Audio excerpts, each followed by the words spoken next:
Welcome to this video on SASOL, where I'll take you through how I called the big bear market back in 2018 when I was still a trader at the stockbroking division of one of the major banks. So what I'll be doing through this video is taking you through SASOL using a combination of intermarket analysis, looking at oil.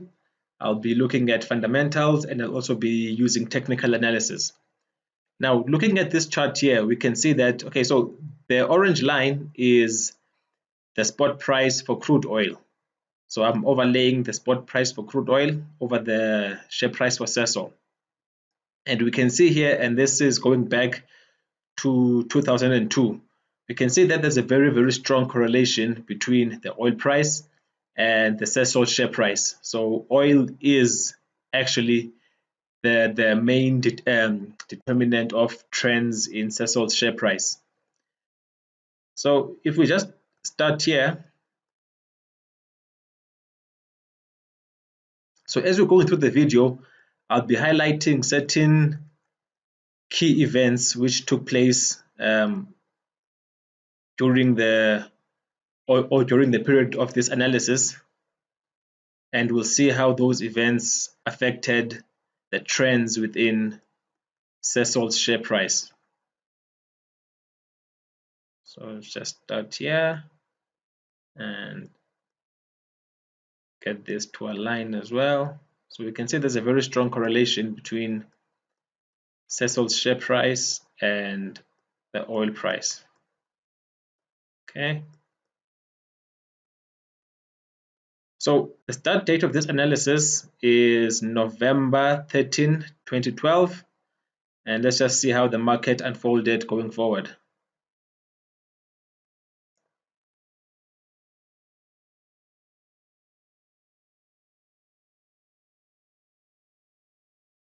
So we can see there's a very strong correlation. Okay, so on this day, 8 February 2013, just to highlight some key fundamentals, there was a trading statement for the 6 months ending December 2012, and headline earnings were forecasted to be up between 0 and 5%, and earnings per share were down 10 to 20%. Now, the earnings per share are not that important. The main earnings measure is really the HEPS, or headline earnings per share, but I'll show both, and going forward I'll also show the core earnings per share, as for different investors they mean different things, so I show all of them. Then we move forward, and here this was the actual interim financial results for the 6 months ending December 2012. Operating profits were up 9%, HEPS up 2%, cash flow from operations up 6%. So fundamentals were still good, and the share price continues going up.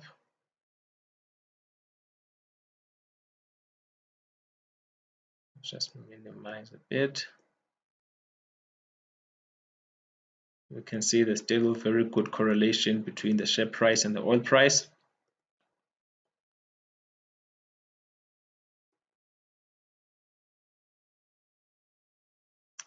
On this day, 1st of August 2013, trading statement for the financial year end 30 June 2013, headline earnings per share forecasted at 20 to 30% increase, and earnings per share 7 to 17%. So numbers are still looking good, earnings are good.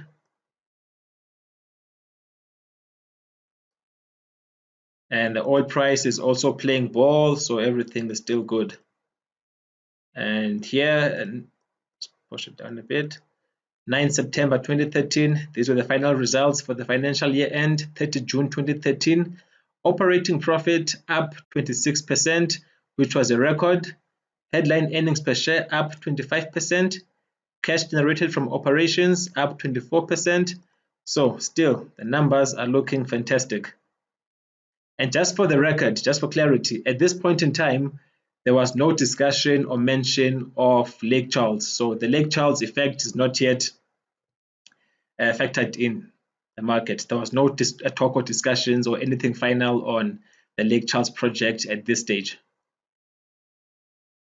And we just continue. This is SASOL continues pushing higher.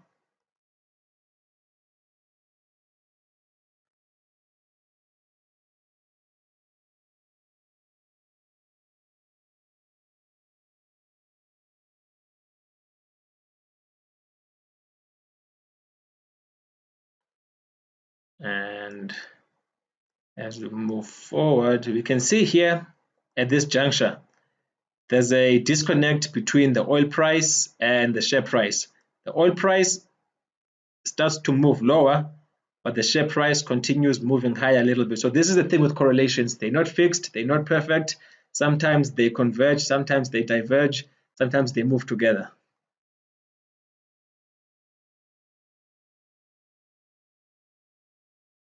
And we can see here as well, share price is pushing down, but when the oil price is pushing down, but the share price is going up.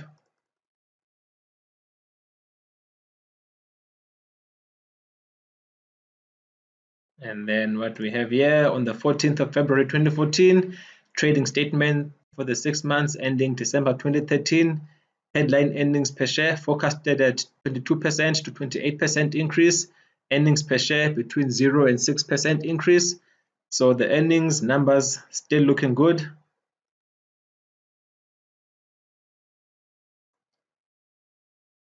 Uh, 10th of March 2014, interim results 6 months ending 31 December 2013, operating profits up 33%, headline earnings per share up 26% to 30 Rand 19 off a record base.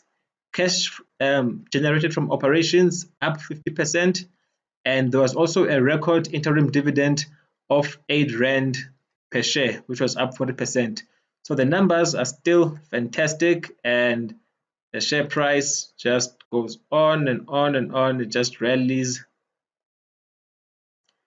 And as we can see, the oil price is moving sideways generally, but the share price is really pushing up due to fundamentals with little impact from the oil price.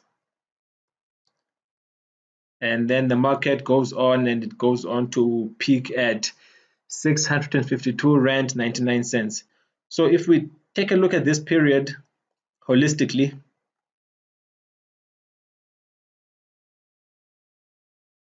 and let's bring this back. So if we look at this period holistically, what we can see is for a large part of this period from 2002, so from 2012, no, I'm right, from 2002 until somewhere around here 2013, there was a very, very strong correlation between the oil price and the share price. But somewhere around here, late 2013, there was a bit of a disconnect, and the share price rallied while the oil price remained subdued. So this rally here was primarily due to internal fundamentals and not so much the oil price. But this disconnect, again, could have been seen as a warning, some sort of anomaly in the market. But as I said, correlations are not fixed, they're not perfect. They chop and change. But over the long term, there is a very strong evident relationship. So if we look at what happened from there, and this peak was on the 17th of June 2014. And now let's look what happened to the share price and oil price from there. Again, just as a reminder, there's nothing on Lake Charles at this point in time. So if we you can see again here towards the end of this rally, there was a bit of a strong correlation between the oil price and the share price. And as we move forward,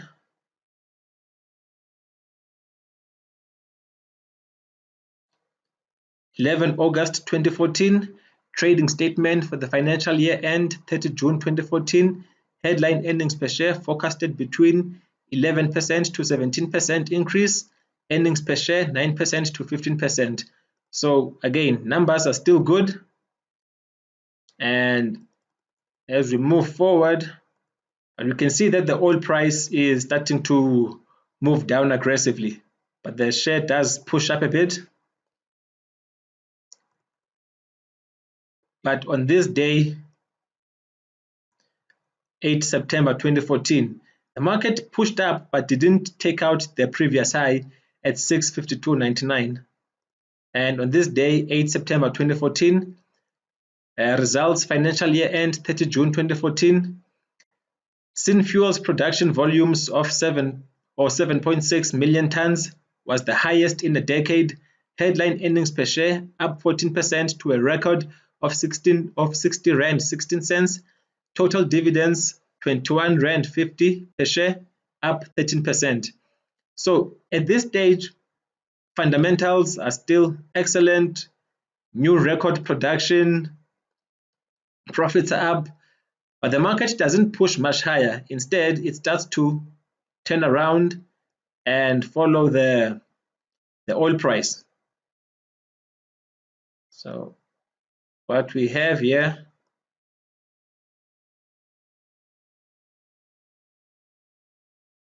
just want to show this holistically. You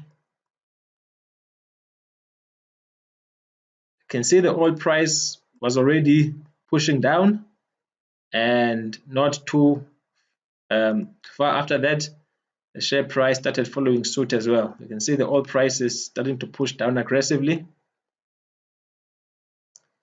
and the share price follows. Then on this day, 27 October 2014, here's the big announcement. SASOL announces final investment decision on world-scale ethane cracker and derivatives complex in Louisiana. SASOL announced the final approval of an $8.1 billion ethane cracker and derivatives complex at its existing site in Lake Charles, Louisiana. So this was a very, very big announcement in terms of for SASOL and its future. But even following that announcement, the share price just kept going down. Oil price is going down aggressively. So we can see here that the oil price is the main driver. The fundamentals have now given way to the oil price. So we can look at the oil price as macro fundamentals, and the numbers, as I like to put it, your earnings as internal micro fundamentals. So right now we can see that it's the macro fundamentals which are driving the share price. And as we see here, oil kept pushing lower and lower and lower and lower, and the share price also pushed lower.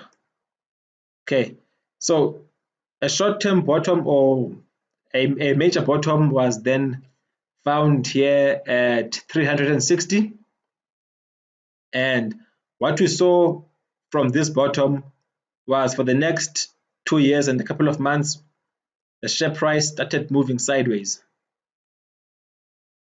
So if we just move forward here, on this day, 28 January 2015, SASOL announces plan to respond to the low oil price environment. So you can see now the oil price is at about 44.86.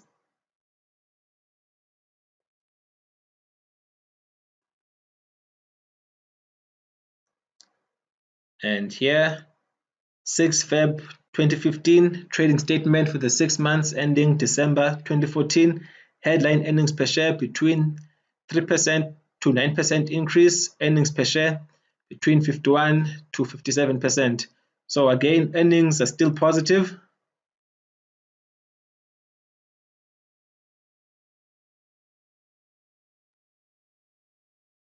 March 2015, interim results 6 months ending December 2014. Headline earnings per share up 6%.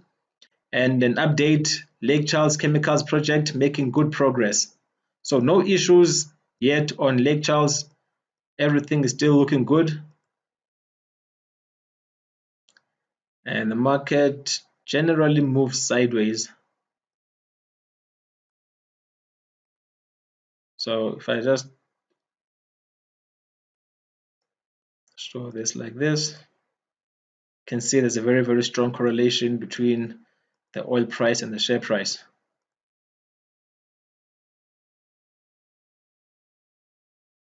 And here, 7 August 2015, trading statement, financial year end, June 2015. Now we start seeing losses now in terms of earnings. So for the first time, we're seeing losses. Headline earnings per share forecasted at a loss of 14% to 19%. Earnings per share between minus 3% to 2%. And there was a comment on that statement that profitability was negatively impacted by a 33% lower average Brent crude oil price. Average dated Brent was $73.46 per barrel for financial year 2015 versus the previous years of $109.40. So we see the impact that the drop in the oil price had on the earnings for SASOL. And as we move forward,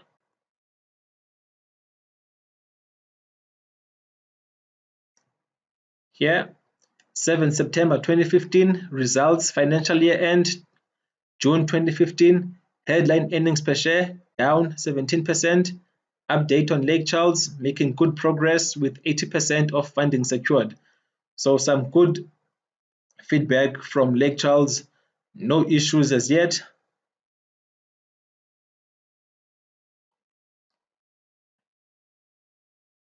Let's push this up a little bit. And you can see the very, very strong correlation between the oil price and the share price. Okay, and then here, 11 December 2015, very big news. SASOL to appoint Joint Chief Executive Officers with effect from 1 July 2016. Quote from that statement, appointment of Bongani Ngwababa and Stephen Russell Cornell as Joint Presidents and Chief Executive Officers of the company with effect from 1 July 2016, the beginning of the company's next financial year. So Bongani Ngwababa was the CEO of the local division of SASOL, and Stephen Cornell was responsible for the overseas operations, which included the Lake Charles project.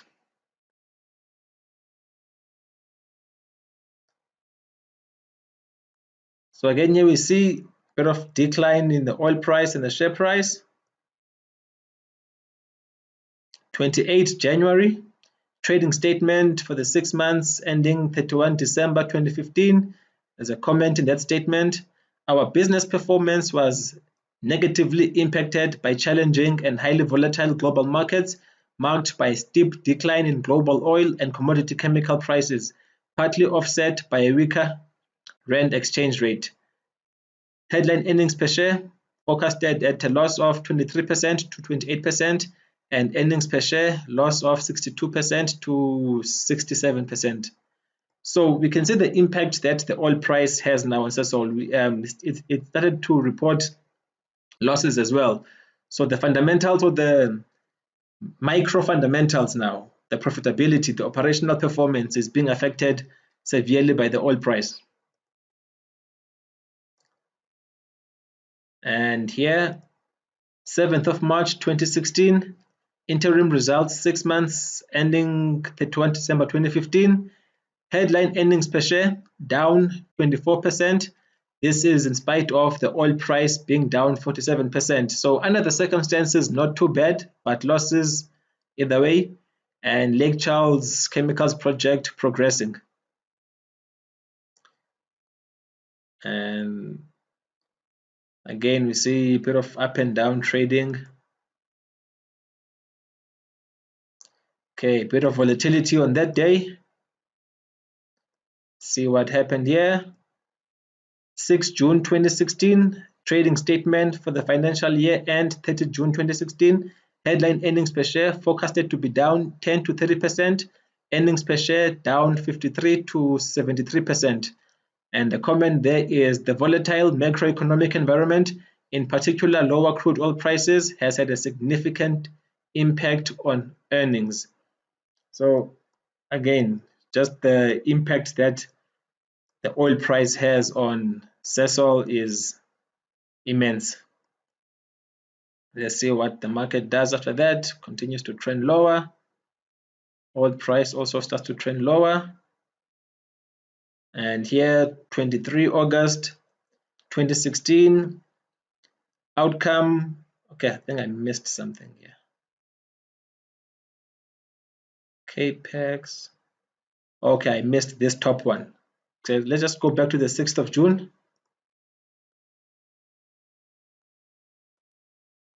Let's just go back a bit. Okay, so I covered this one. 6th of June 2016, preliminary findings of the Lake Charles Chemicals project review. So just prior to this, cracks started to emerge on the Lake Charles project, and there was a review that was done. And what the review found was the expected total capital expenditure would be overspent from that initial $8.1 billion to roughly $11 billion. And the reasons given were there were construction delays due to higher than expected rainfall, there were higher labor costs, lump sum bid contract prices were greater than what was originally estimated, and quantities of bulk materials were also greater than what was originally estimated. So already here we can start to see there were cracks, there were some issues with project management, and I suppose that area in Louisiana is susceptible to some very, very bad weather as well. So then we see the decline and the decline in the oil price as well.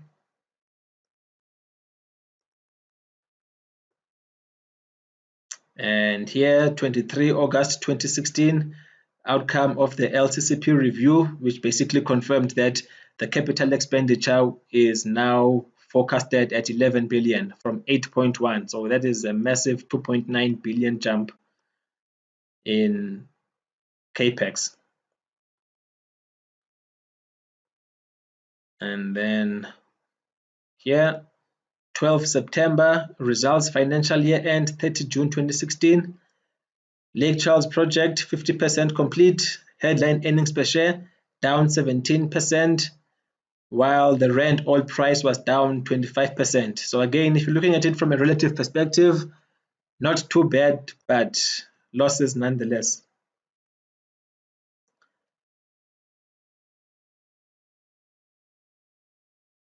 And as we go forward,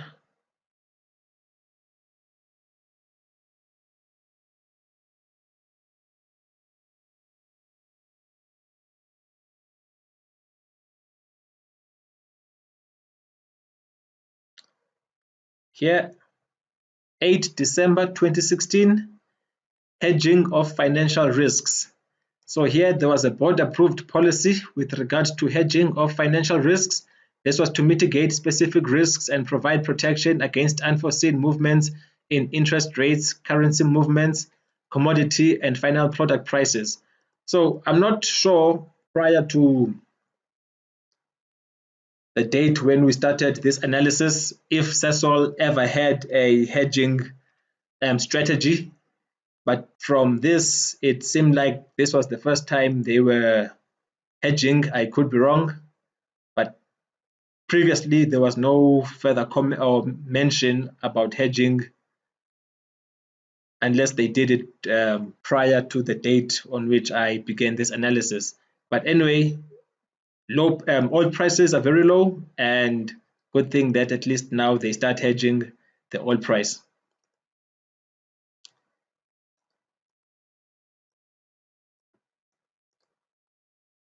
Okay, we see a bit of a recovery and then another market crash that day.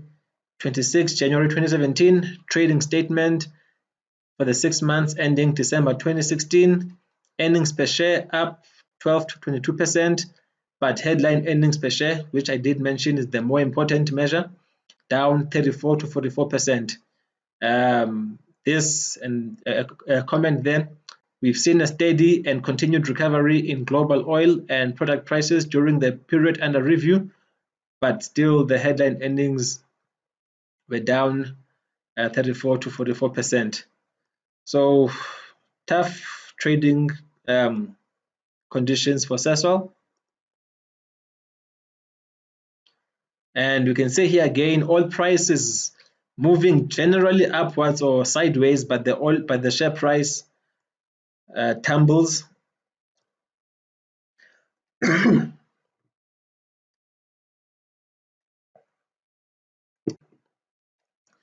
on this day, 27 September 2017, interim financial results for the 6 months ending December 2016. Lake Charles project on track and 64% complete. Headline earnings per share down 38%, earnings per share up 19%. But from here, the market found a bottom. Let's just move one back at this price here, and this price was at 346.55. So let's just look at this period now in review and see what happened here.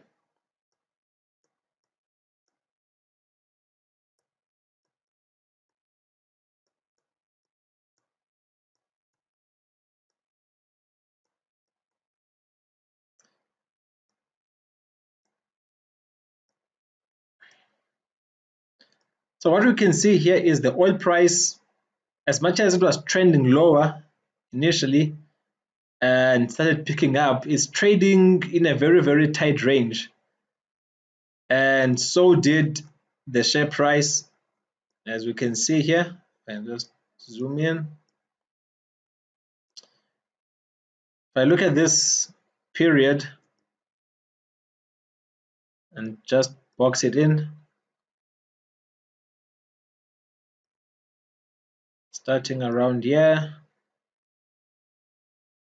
had a peak.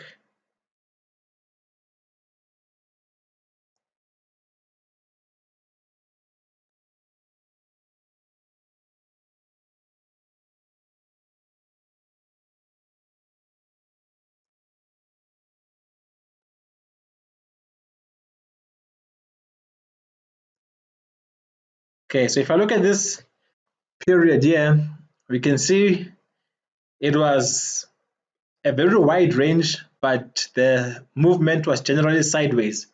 So you can imagine any investor who was trying to trade here or invest, very choppy price action, up and down. It would have been very, very difficult to make any money during this period.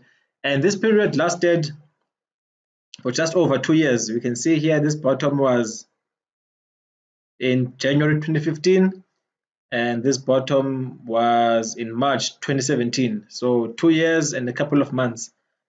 So for a prolonged period, the market was, I wouldn't even call this consolidation, but it was a sideways movement.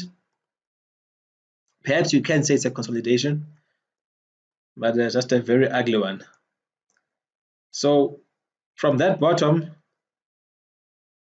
we'll start to see a recovery in the share price.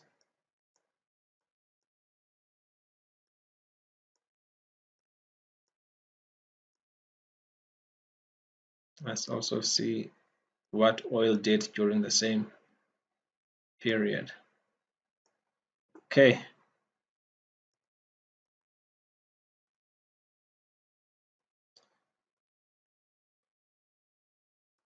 On this day, 11 April 2017, SASOL completes majority of Rand dollar hedging program for its 2018 financial year. So this is now April 2017. So this time they're taking proactive measures. They are hedging the Rand dollar exchange rate in advance. So it was a very proactive move, that one. But just after that, the market tanks again. Oil price tanks as well.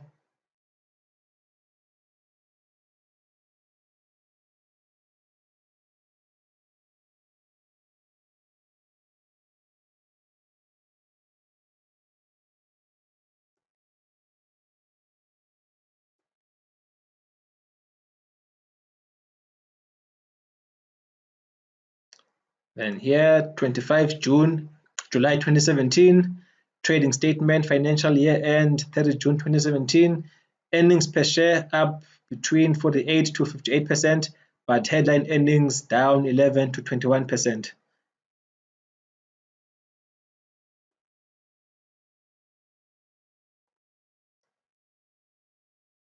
21 August 2017, results, financial year end, 30 June 2017, headline earnings per share down 15%, earnings per share up 54%, core headline earnings up 6%, Lake Charles project 74% complete, and capital expenditure to date 7.5 billion. That's actual expenditure.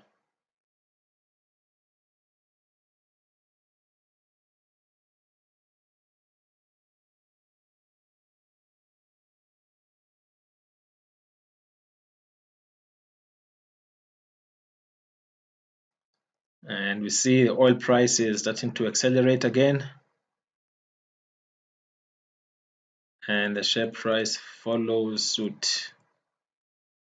Okay, then here, 23 November, SASOL signs 3.9 billion 5-year revolving credit facility.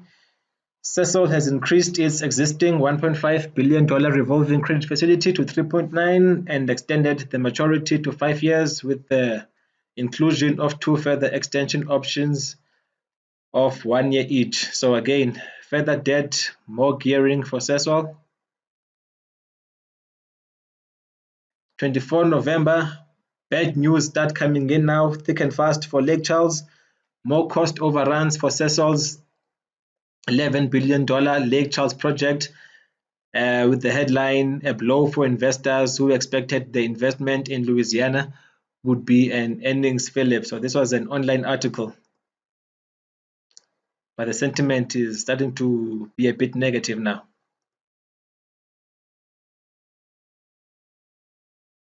And you can see the oil price is building up a lot of steam, and the share price follows suit. And here, 23 June 2018, trading statement for the 6 months ending December 2017. Headline earnings per share up 12 to 17%. Core headline earnings per share up between 1 to 6%. Earnings per share down. Lake Charles project capex at 8.8 billion and 81% complete. So a fairly good trading statement. And the actual results, 26 Feb 2018 for the 6 months ending December 2017. Just some key comments there. Gearing at 39%, below 44% ceiling. Headline earnings per share up 17%, which was greater than market guidance. So pretty good news under the circumstances. But immediately after that, the market crashes.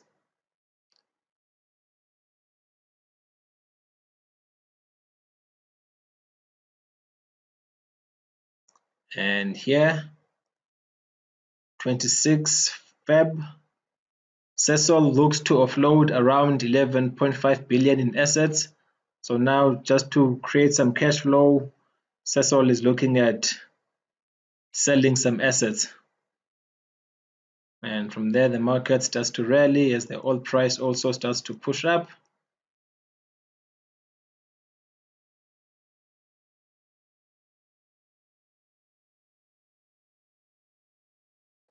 And here, this is an online article on the 10th of May 2018. Fuel giant SASOL is transforming into a chemicals powerhouse. Once the project is fully operational, SASOL's geographic revenue will be evenly split between South Africa and the rest of the world. So a positive article coming through now, just hyping up the Lake Charles project.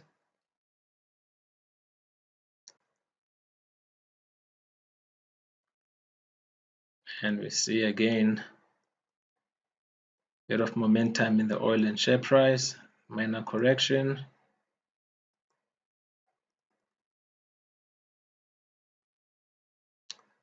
Okay. Trading statement for financial year end 30 June 2018. EBITDA up 6 to 16%, core headline earnings per share down 1 to 11%, headline earnings down, earnings per share down. So a bit of a mixed set of numbers there.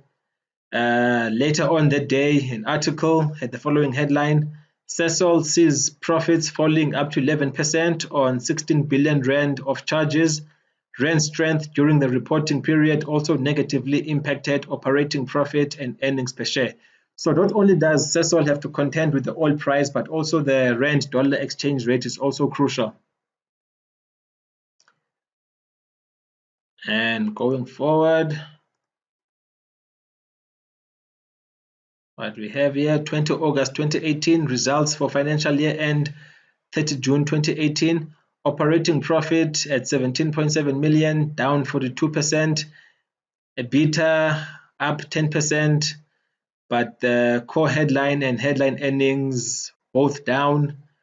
Lake Charles completion 88%, and another now revised cost estimate at 11.13 billion. So the Lake Charles costs are creeping up slowly but surely. And from there, we see the share price push up, and at this point here at 585.80, the market peaked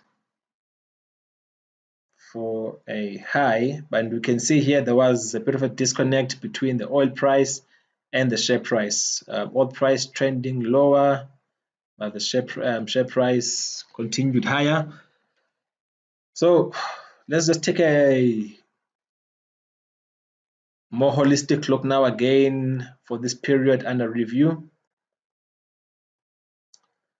So during this period, after that long 2-year consolidation,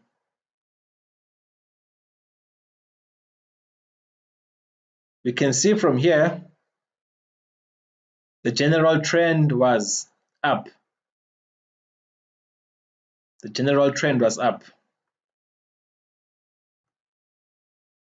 But what followed was a catastrophe. What followed was a catastrophe.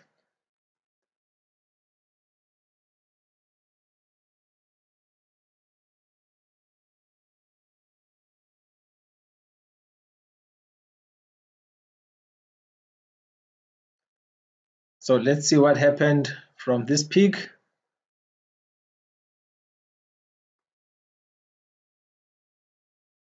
You can see the oil price pushed higher while the share price started to trend lower. And then suddenly we see the oil price starting to plummet and the share price plummets as well. And the oil price starts to trend lower even more aggressively. And this is 2018, and more aggressive movement in the price. And there was a trading statement on the 21st of November 2018, trading statement for the 6 months ending 31 December 2018. Headline earnings per share 12 to 29% increase. Earnings per share also up 80 to 100%. EBITDA up. Core headline earnings per share up. So pretty decent trading statement, but under the volatile oil price, it did nothing to stop the slide in the share price. And eventually the market found a short-term bottom right here at 401.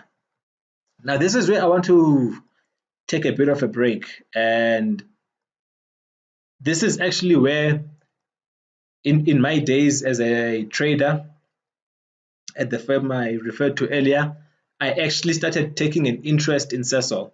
So prior to this date, I was not trading SASOL, I was not invested in SASOL. I'm more of a small and mid-cap guy, so at that stage, SASOL was still a large cap. But with everything happening with the oil price and the crash, There was a lot of trading, and I thought, okay, let me just take a look at SASOL and see what's happening. So what I saw was amazing. It really blew me away.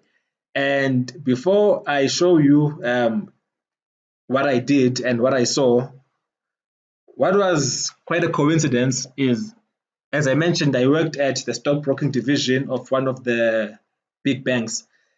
And what happened is, on this day in particular, maybe not the exact day, but somewhere around the 23rd of November, there was an internal communique, or just a communication from the bank, that the bank was increasing its stake in SASOL.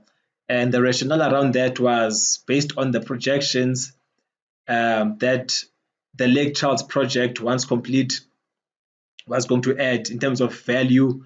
And with this big crash, the bank felt that the share price was now undervalued based on the value add of the Lake Charles project. So the communique was basically, the bank is increasing its holdings in SASOL.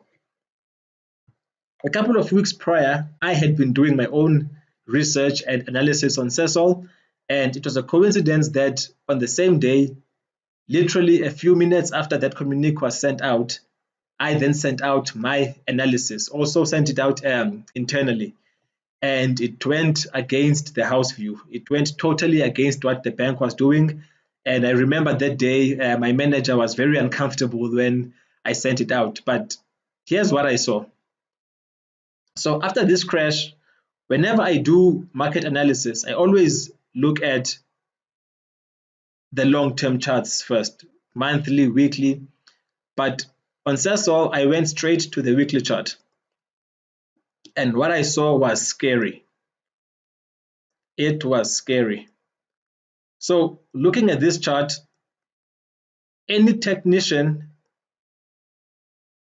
who understands chart patterns will just take one look at this chart and they will tell you that what they see is the biggest head and shoulders they've ever seen.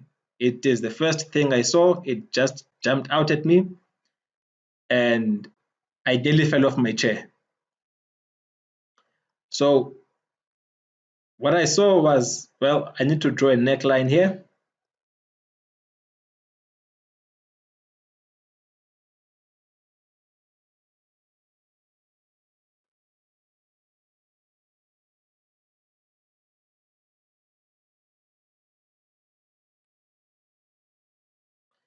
So there was my neckline, and what was very, very evident was this here.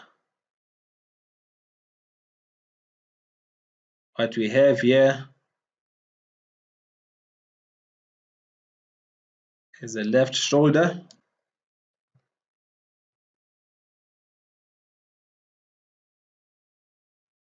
What we have here is a right shoulder.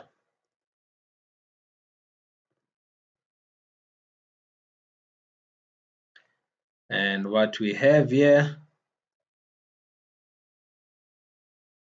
is the head. So this is as textbook a head and shoulders as you will ever find. That's the first thing that jumped out at me. And I just wanted, well, I sent this out. I said, guys, this is the biggest head and shoulders I've ever seen. And what was also alarming was, as a scholar of technical analysis as well, I also looked at the momentum indicators. And what I saw was even more scary. So using the momentum indicators, my preferred indicator is the MACD for various reasons, which I won't get into here. And what I want us to focus on is this peak of the left shoulder and the peak of the head. You can see that price made a new high. Price made a new high. But when you look at the MACD indicator, it didn't make a new high. This is what we call divergence. So this divergence played out with this big crash here. But now look what happened with the right shoulder. From the peak of the head to the right shoulder, price did not make a new high. But what does the indicator do? The indicator makes a new high. Now, in the classic words of the late Dr. Clive Roffey, one of my mentors in technical analysis, this is hidden or reverse bearish convergence. When price fails to make a new high, but the indicator makes a new high. So there's a confluence of indicators here that just screams trouble. We have a classic technical pattern in the head and shoulders, and we have divergence, convergence between price and our momentum indicator. So this was very, very scary. So what were the price implications of this head and shoulders? This is the even more scary part. How do you project or forecast the price targets for a head and shoulders? So what we do is you measure the length of the head to the neckline vertically. And then because at this point in time, the neckline is not yet broken, we don't know where it's going to break out. But irrespective, if we then project that from anywhere along the neckline, you can see that at this point here, we're looking at a price target of about 38 Rand. 38 Rand. And if you move it up along this neckline, you'd get up to 67 Rand. So either way, this was just spelling danger, danger, danger. But because I didn't want to create too much panic, I gave very, very conservative targets. So here's the original analysis I did. And basically, I won't read everything I wrote here, but this is the analysis I did. And my targets or my final statement was a break below the neckline could see price head towards the 300 to 220 region. Only a break above 652.99 invalidates the head and shoulders. So I was very, very conservative. I didn't want to come across as too aggressive or create panic or be the bearer of bad news. But for me, this was a straight warning that danger was imminent. So I also did a more focused analysis of that crash. And if you look at this move, you can see that it's very, very aggressive. So I could see that this was the beginning of more downside. I'm looking at this move here. So this sideways move is that correction I referred to earlier, just with all the labels in, which I won't go into. But this move here is what really caught my attention. You can see the strength and everything of this move was just impulsive, and it was a signal that the bear market or the bears were back. So yeah, for me, this was really a cut and dried head and shoulders, and I was extremely, extremely, extremely bearish. So let's see what happened after that.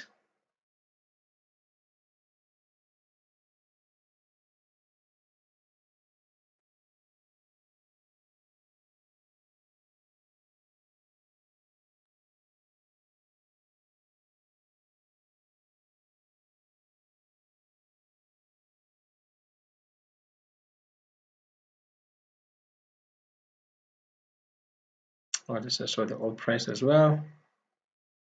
Oh, not volume. Old price. Okay, there we go.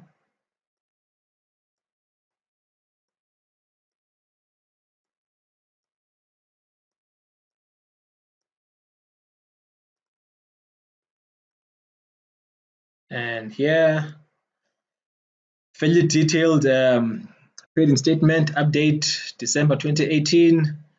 I won't go through the numbers there, but the Lake Charles project was complete 94%. There were further revisions in terms of the costs from between 11.6 to 11.8. So again, the cost is just creeping up. And later on that day, an article, SASOL's Lake Charles plant delayed, cost grows to 11.8 billion. Startup of the units delayed by as many as 5 months. So very bad news coming from Lake Charles. And then here, 13 Feb 2019, first unit at SASOL's Lake Charles chemical plant starts output. SASOL expects the plant in Louisiana to add $1.3 billion to its annual core earnings in 2022 fiscal year. So at least in the midst of all that, something positive as well. And then here, another fairly busy day, 25 Feb 2019. Interim financial results for the 6 months ending December 2018. Couple of numbers there. Lake Charles revised cost estimate 11.6 to 11.8, now official. Couple of articles that day later. SASOL profits jump as Louisiana project enters crunch year. SASOL benefited from a rebound in oil prices for most of 2018, as well as weaker rand relative to the dollar.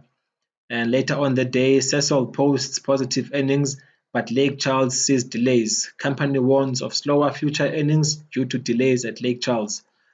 So again, now Lake Charles is really starting to weigh in on the share price as well now. And we see a bit of a recovery in the oil price and subsequently the share price as well. And here, 18 April 2019, article online, SASOL investors could benefit following Lake Charles completion. So another article writing about what is to be expected once the project is complete. And we had a peak there in the recovery, and then what happened after that is for the ages. So now we're still in 2019. And here, an article online, bond investors cheer near completion of SASOL's US project. SASOL bonds have beaten returns on shares, which have added less than 1%. Was the headline. And big gap. And we see oil also turning lower. On this day, 22 May 2019, update on Lake Charles. Management change with project accountability immediately reassigned to the Executive Vice President of Chemicals, Fleetwood Grobler. So some changes in management there. As at end March 2019, project completion at 96%, capex 11.4 billion, revised cost estimate, again another revision, between 12.6 to 12.9 billion.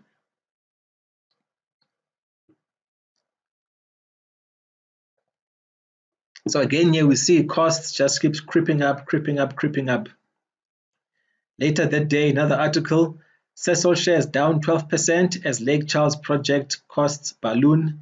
The revised cost estimate is at least 50% more than what was initially planned. And as we remember, the initial plan was 8.1 billion. We are now at 12.9. Sure. Okay, and then later on the day, 3rd of June, SASOL achieves beneficial operation of second LCCP production unit.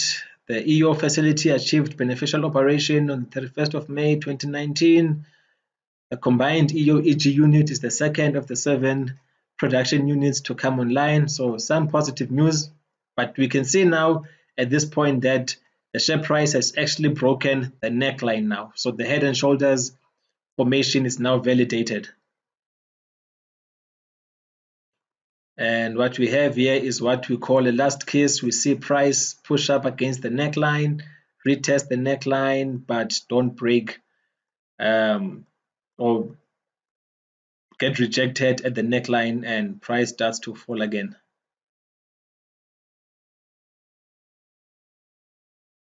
And what we have here, 25 July 2019. Trading statement and Lake Charles update, financial year and 30 June 2019. I won't go through the numbers. Lake Charles project completion 98%, and update comment: the Ethane Cracker startup sequence has commenced and we expect beneficial operation by end of July or shortly thereafter. Further delays on other units. So again, a mixed bag of results and the update there on Lake Charles.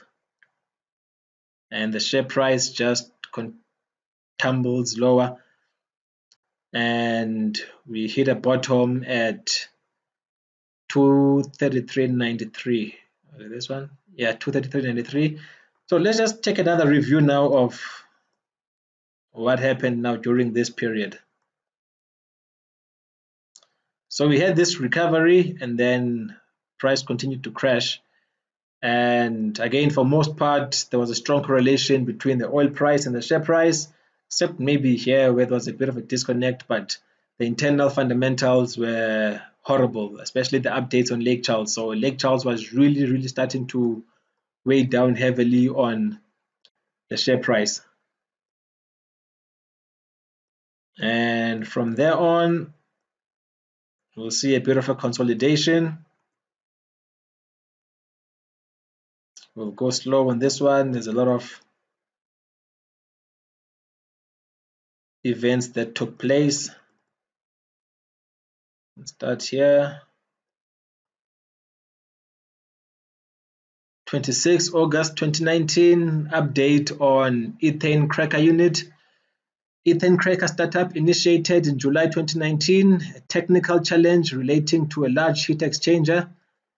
Update on the achievement of beneficial operation will be provided on or before 26 August 2019, and later on the day an article. SASOL lowers Lake Charles earnings and revises unit startup dates. The petrochemicals giants earlier delayed the release of its financial results due to control weakness at the project. So again, Lake Charles really starting to become more of a burden. A nice update, at least 28 August 2019, Ethane Cracker unit achieves beneficial ownership or beneficial operation, sorry. And on the 30th of August 2019, not nice this one. SASOL investors suggest co-CEO Cornell should go, stating that Cornell has been more involved in the Lake Charles project where costs are soaring and is paid more than his co-CEO. So the investors were calling for the CEO's head there. Very disappointed by the performance at Lake Charles. And here, 6 September 2019, SASOL's delays results further. Board commissions additional work to look into Lake Charles project costs.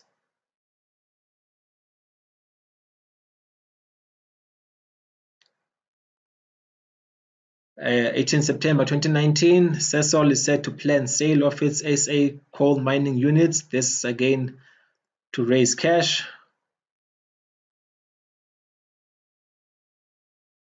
And we see a bit of sideways movement. Okay, on this day, this was a very busy day.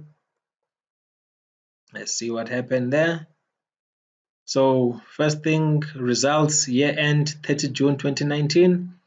Headline earnings up 13%, earnings per share down, but the headline earnings per share and core headline earnings per share both up, but that's just the numbers. On that same day, outcomes of the independent board review and executive transition plan. So this is now to do with the investigations which were done on Lake Charles, and the key conclusion was the former leadership of the project management team, their conduct was found to be inappropriate, displayed lack of competence and was not transparent. And as a subsequent result of that, there were further accountability measures. And basically, well, you can say the joint CEOs were fired, but it says here there was amicable mutual separation effective 31 October 2019. Both CEOs will step down as joint CEOs. The board, though, has neither identified misconduct nor incompetence on the part of the joint CEOs, and the board has appointed Mr. Fleetwood Grobler as president and CEO with effect 1 November 2019.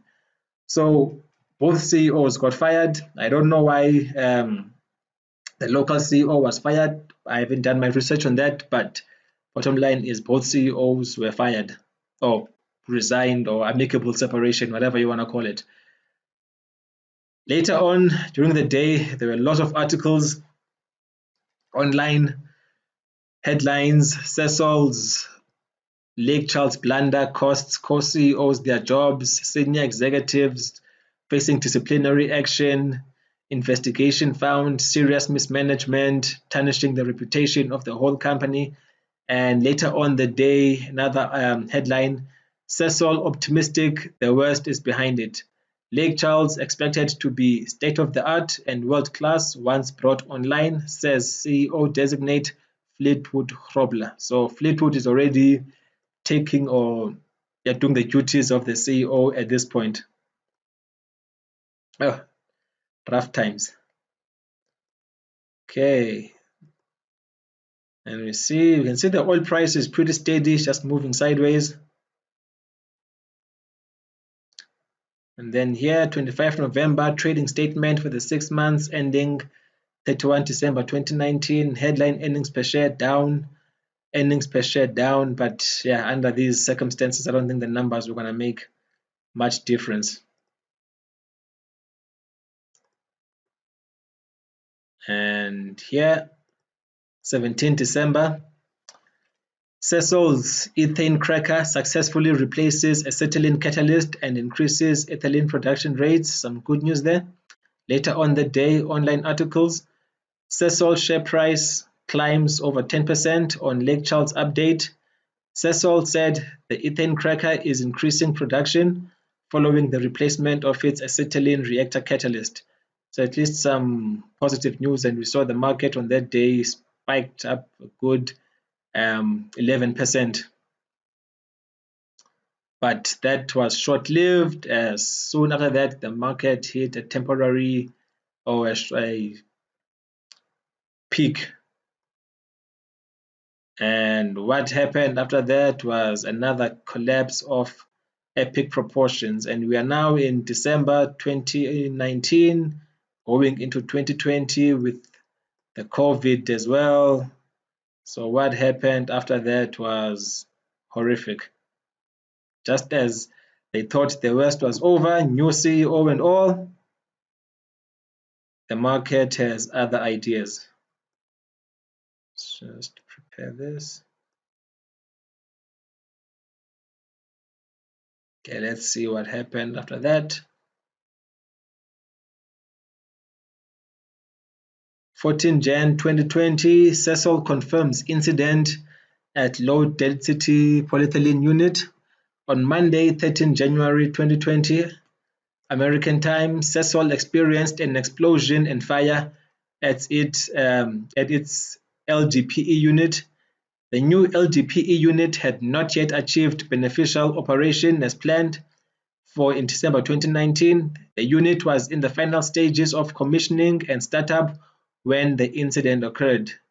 Later on that day, 14 January 2020, explosion at SASOL's Lake Charles, another blow for the troubled group.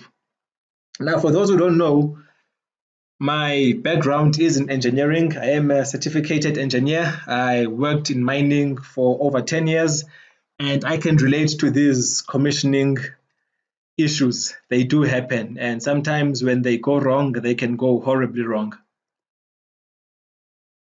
And going forward, you see oil price down, share price down. 30 January 2020, ETO unit achieves beneficial operation. This is the fourth of the 7 Lake Charles chemical project facilities to come online. Some good news, but at this stage, if the oil price keeps tanking, no matter how good the news are, no matter how much SASOL updates with progress or positive news, the share price just tanks. 31 January 2020, trading statement for the 6 months ending December 2019. All the numbers are down, so it's back to negative territory again in terms of earnings and key performance matrix.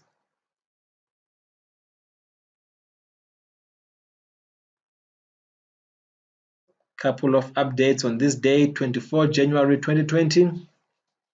Interim results for the 6 months ending December 2019. All the numbers are taking a beating. Lake Charles project completion 99%.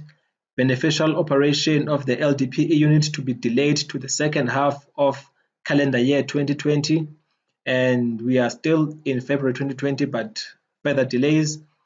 Later on the day, online articles, headlines, SASOL half-year earnings plummet, shares down over 8%, no dividend declared. Later on the day, more bad news for giant Lake Charles chemical project. LCCP cuts guidance for the second time in 5 months. So, it's very, very difficult times for SASOL. Just bad news after bad news. And to compound that, we are now in March, 5 March 2020.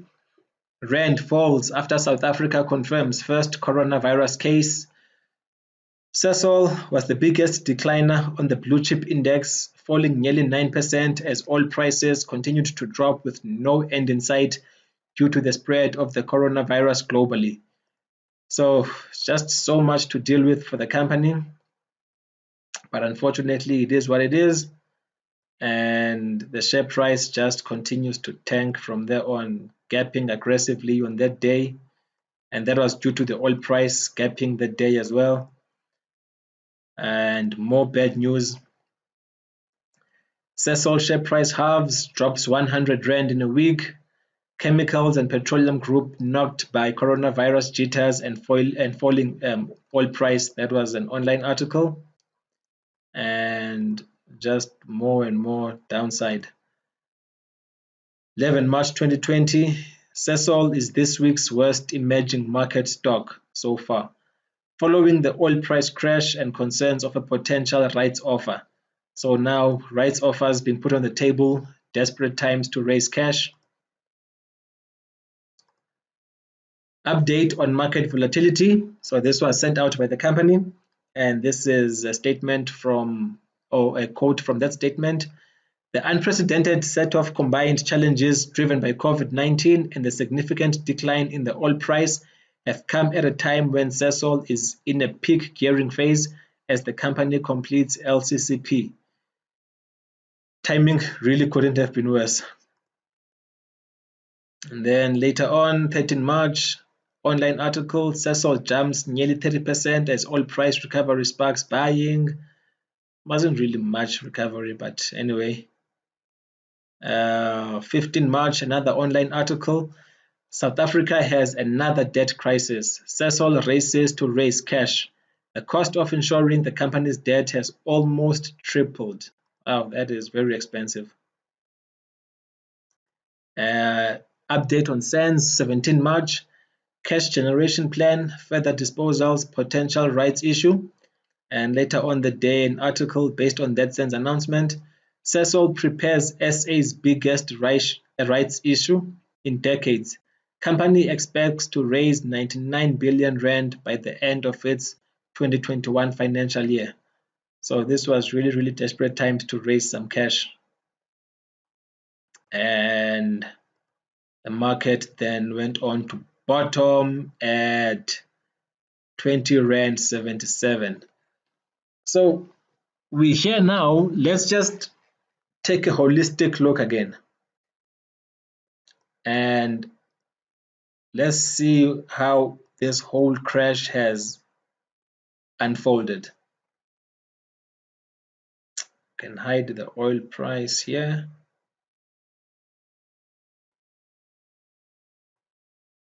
So if we look at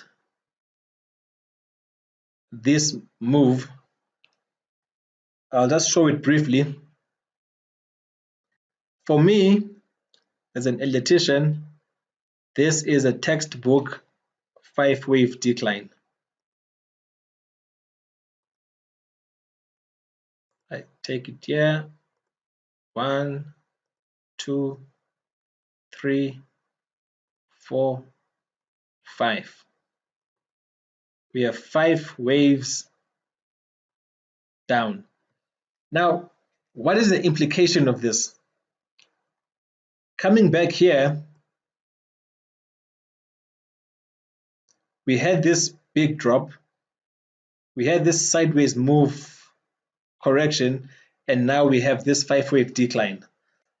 I'll show at the end of this video how this whole puzzle comes together from an Elliot Wave perspective. But this decline to 20 Rand 77 was a textbook 5-wave decline. Okay, let's see how the market unfolded after hitting that bottom at 20 Rand 77. I know a lot of retail traders started speculating here. Also, there were a lot of articles coming out from America on Robinhood speculating on the ADRs for SASOL. So yeah, it was a very interesting period indeed. So let us look at the oil price.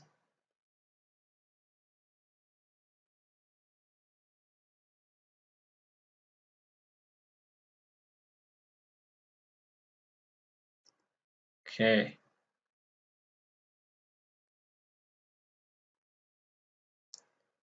And as we move forward, online article, SASOL, what happened and what now? Poor cost control, no oil price hedge, and bad luck all hurt SA's largest largest industrial company.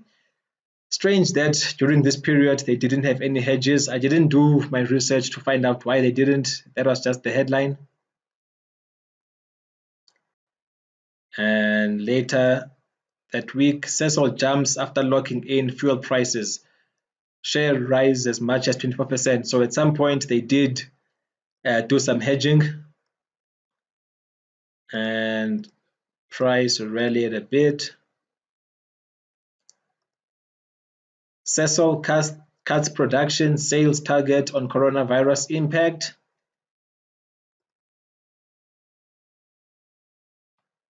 And here, SASOL starts stake sale in Lake Charles complex in a bid to shore up finances. So basically at this point now, SASOL is going as far as selling 50% of its ownership in Lake Charles. So these are very, very desperate times for SASOL, but they need to do what they need to do to survive. What's interesting here is, as you can see, SASOL has bottomed, but the oil price has not yet bottomed. It's still making new lows.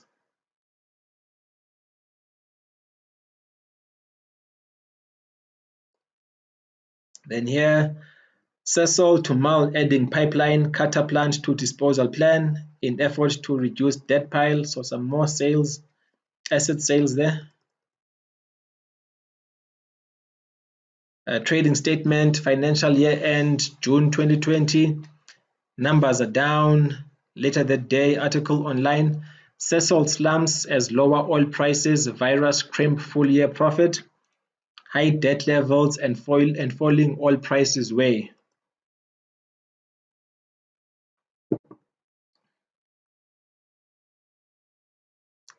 And a bit of a rally there in both oil and the share price. SASOL draws multiple bids. SASOL draws multiple bids for stake in US chemical site. The stake could apparently fetch more than $2 billion. That's for 50% of Lake Charles. SASOL revamp to cut jobs and West Oil African operations. Petrochemicals is struggling with high debt, falling oil prices, and lower demand. and a Lake Charles update.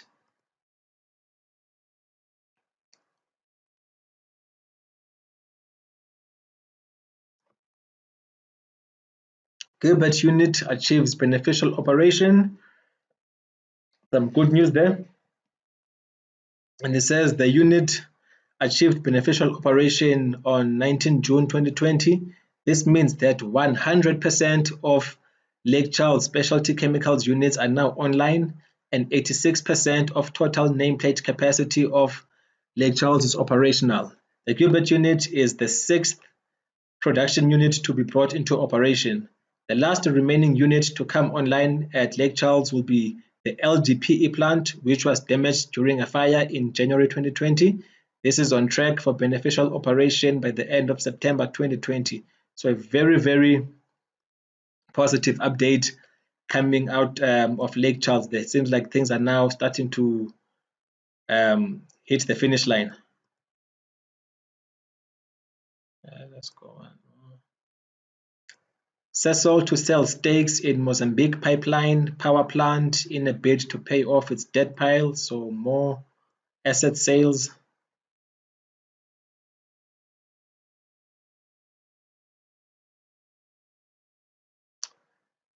Okay, another update from Lake Charles. The last remaining unit to come online is the LDPE plant, damaged during a fire in January 2020.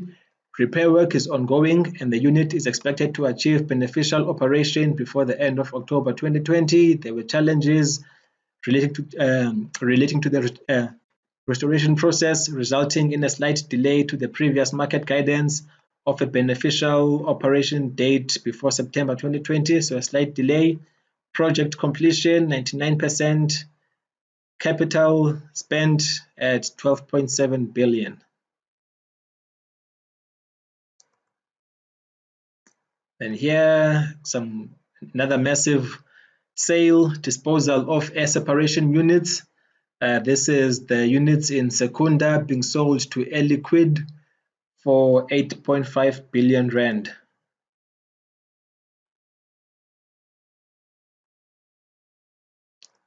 And here, trading statement, financial year end 30 June.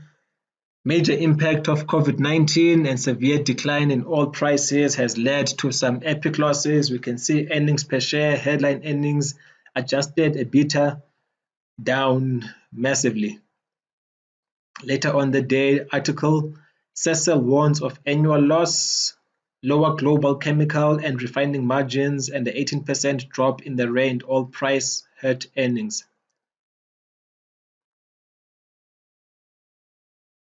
And the actual results, again, the numbers just plummeted, took a massive beating.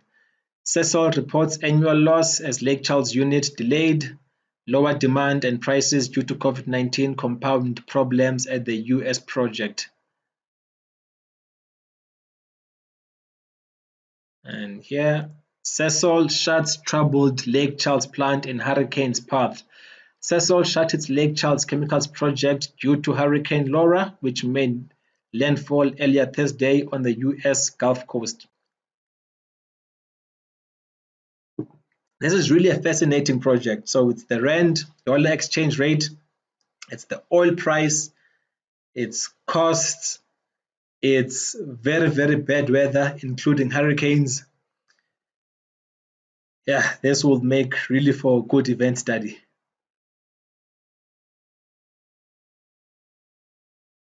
And an update on the disposal of the air units.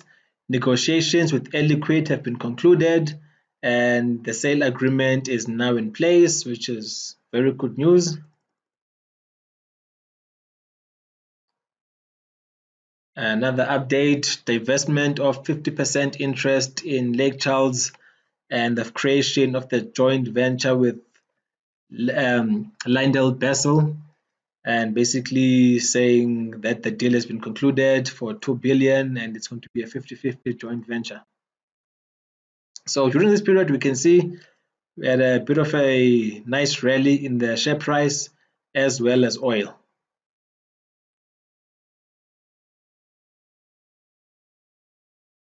And And here, another update. SASOL says Lake Charles shut without damage from Hurricane Delta. Another hurricane.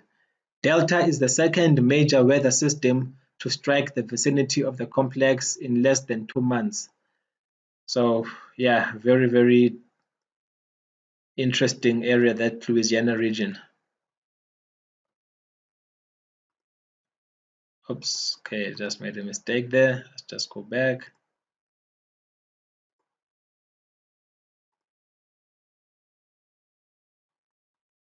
Okay.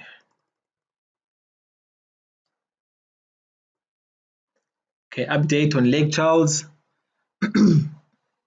Post the hurricanes, 7 chemical manufacturing units have returned to operation, and all remaining units which were operating prior to Hurricane Laura are expected to return to operation by end of October 2020. Commissioning activities of LDPE unit have resumed, and beneficial operation is still trending towards end of October 2020. And the next day there was an online article, a bit of a cheeky headline. SASOL shareholders struggle to keep up with its news. Hurricanes, coronavirus, and asset sales all impact the group. Indeed. And what we saw there was a slight decline in price before we start seeing a resumption of upside again.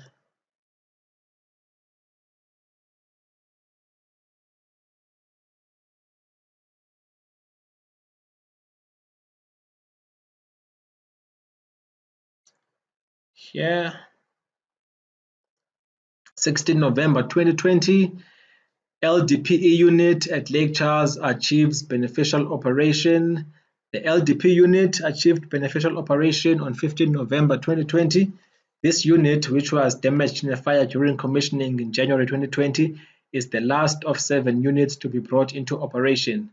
The Lake Charles project is now 100% complete, with total capex forecast to be within the previously communicated guidance of $12.8 billion.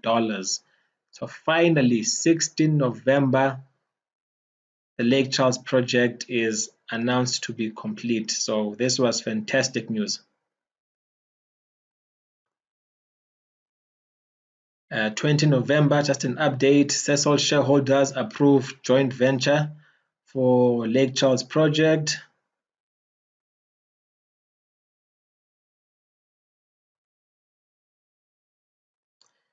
Here, 2nd December, completion of the divestment of 50% interest in Lake Charles.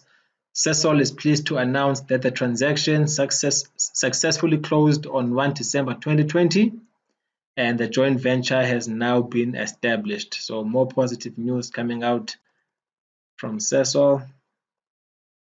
We see the oil price starting to move up, and the share price as well. Bit of a negative article online. SASOL's $557 million legal advisory bill. Sale of Lake Charles stake has come at quite a price. So these are all legal bills. SASOL sells Mozambique gas to power plant for $145 million. More asset sales. Another sale here, successful completion of the divestment of SASOL's 50% equity interest in Gemini HDPE LLC for $404 million. Another asset sale.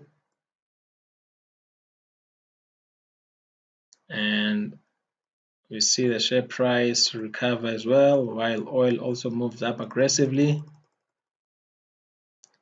What we have here, trading statement for the 6 months ending December 2020, earnings per share, headline earnings up more than 100%, EBITDA down between 0 to 10%, so a fairly good set of results, seeing some profitability returning, and oil price starts to run away, and the share price follows. And interim results for December 2020, some improvement, EBITDA Headline earnings, some major improvement, more than 100% on earnings per share and headline earnings, but core headline earnings down as well as, and then also fantastic news, total debt down 33.4%, and an article later that day, SASOL slashes debt by 63.4 billion rand, avoids dilutive rights issue. And I think that was the main headline, the most important headline there, the fact that SASOL won't be continuing with the rights issue. And not too long after that is where we are, and that's it. Now, what does this mean? Where are we? Is SASOL really in a new bull market? I wouldn't start celebrating just yet and buying up SASOL aggressively, especially if you missed out buying at 20, 30, 40 rand. Let's just take a look at what's happening here. So this is the daily chart, and this is the correction as we have seen since the low at 20 rand. I'm a bit skeptic. I, for one, have an Elliot Wave model which suggests that oil is still in a bear market, and I'm forecasting another crash in oil, which won't be good for SASOL. And I will also show you now the larger picture for SASOL. But even here in the short term, if you look at the share price and we look at the MACD, we again have a situation where the price has made a higher high, but the MACD has not made a new high. This is divergence. Now, it's not to say that this is the peak. It just shows that there is a lack of momentum in this price move, even though it looks aggressive, but the momentum indicator is showing that there's an anomaly between price and momentum. So just be cautious of that. And the same can be said on oil. Similar story on oil. Oil has also failed to make a new high, while the oil price has made a new high. So I'm very cautious at this point. We'll just have to monitor price. I wouldn't short SASOL, but I'm just very cautious of what can happen. Now let's look at the bigger picture and let's see what my forecast on SASOL is going forward. So this is the full picture for SASOL, and I have a very detailed Elliott Wave count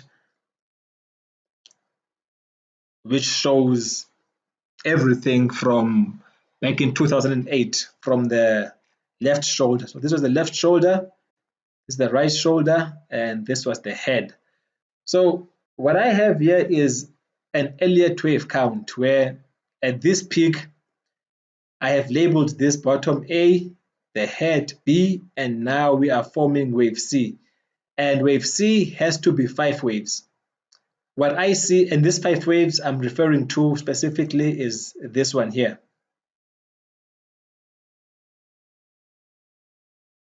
So if we look at this market, we've made wave 1, we made wave 2, wave 3 bottomed at 20.77.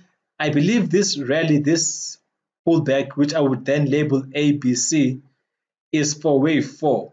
So I'm not convinced that this bear market is over. I'm now forecasting that we still need to come down for wave 5.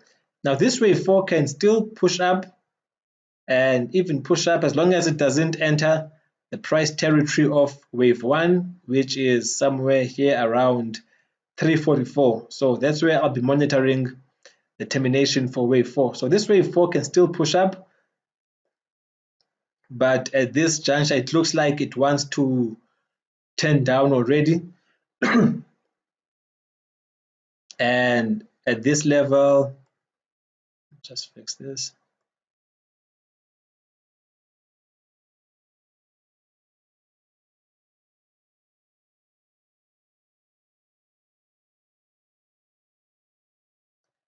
So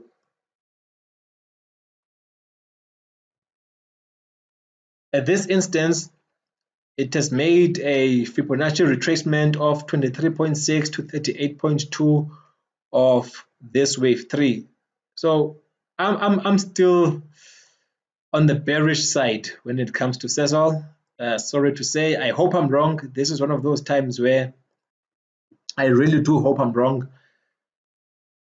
But yeah, I'm still very bearish on SASOL, and unless it comes back and it breaks here this 360. Let me just see where the low. So the low of wave 1 here is about, yeah, in the 360s. So let's see if SASOL can push up, but I don't see it.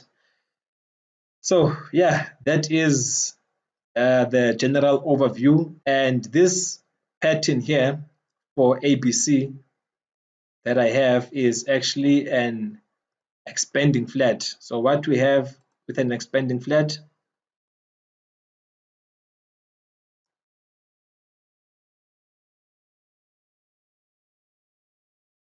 so I'm looking at this as an expanding flat. We have wave A, wave B, and in an expanding flat, wave B makes a new high relative to wave A, but then the C wave is catastrophic.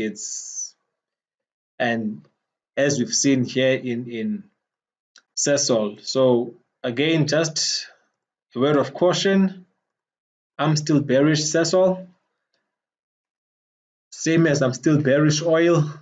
I see this as a bear market rally, and I believe that it can turn around and come back to this 20, even below. Well, the lowest it can go is 0. I don't think it will get to those levels, but I do forecast it coming back to 20 Rand. So yeah, that wraps up the analysis. I hope you've learned something. It's always a learning experience for me too when I make these videos, as it forms part of my investment strategy. So again, we've looked at intermarket analysis, looking at the oil price. We've looked at technicals. We've looked at fundamentals in terms of earnings and market updates. We've looked at the impact that the oil price has on the share. We've seen how poor management can have a negative impact on operations and the share price. We've seen the impact that COVID has had as well. So as a practitioner and also a scholar, this is really fascinating from an event study perspective. There's just so much information that is flowing in and out of the market that this just highlights my perspective that you need to have a more holistic approach to the markets. It's one thing to just be fixated on fundamentals and just looking at the numbers. If you don't know how to read the market, you will miss out on a lot of information as well as trading opportunities. So really, for me, the best approach is to combine everything and always have a look at the bigger picture. Don't just be confined to one section or one small piece of information. Look at it holistically and you'll be in a much better position. Let's wrap it up. Thanks for watching, and yeah, bye.